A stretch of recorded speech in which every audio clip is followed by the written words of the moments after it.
Au moment où je vous parle, des centaines de milliers de bouteilles d'eau sont vendues à travers les districts scolaires chaque année. Des bouteilles d'eau non réutilisables. Il y en a tant et depuis si longtemps qu'on ne les remarque même plus. Pourtant, et si c'était un besoin inventé? Pourrait-on s'en passer? Que représentent ces bouteilles pour notre planète? Tout semble si simple. T'as soif? Il y a des bouteilles d'eau à vendre. Et puis, il y a même des bacs de recyclage dans lesquels tu peux disposer de ta bouteille et l'oublier. La journée d'après, tu recommences. T'as soif?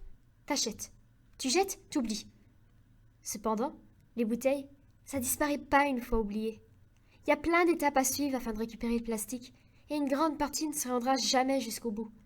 Donc, ces bouteilles d'eau théoriquement recyclables finiront sous terre, où leurs microplastiques contamineront l'environnement pour plus de 100 ans. Ces particules sont dangereuses, non pas que pour les humains, mais pour toute vie en général. Maintenant, on va parler de production. Pour chaque bouteille d'1 litre, il y a 3 litres d'eau qui sont utilisés. Par la suite, cette eau, elle doit être transportée d'une usine jusqu'à l'endroit de vente. Et que ce soit par la voie de l'air, de la terre ou de la mer, ce déplacement nécessite évidemment une quantité énorme de carburant. De l'eau, coûteuse à tous les points de vue.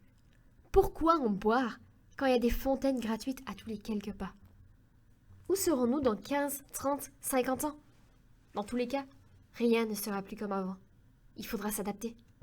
Les anciennes générations n'ont jamais subi les conséquences des actions passées, mais tout indique que nous allons les recevoir de plein fouet. Pensez au climat. Le niveau des océans, causé par les températures qui grimpent, c'est bien connu, mais c'est pas tout. La météo devient de moins en moins prévisible. Comment pourrions-nous obtenir des bonnes récoltes quand il y a des tempêtes bien trop souvent, des sécheresses soudaines, de la neige en juin?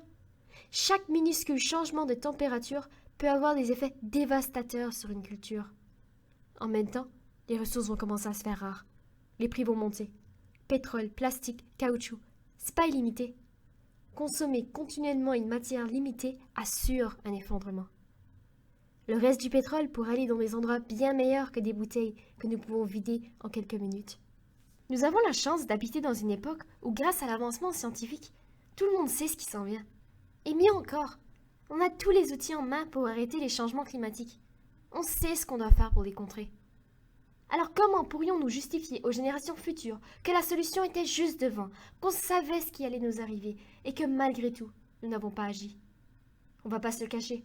Contrôler notre consommation de bouteilles d'eau n'est pas une solution miracle. Ça va pas sauver la planète.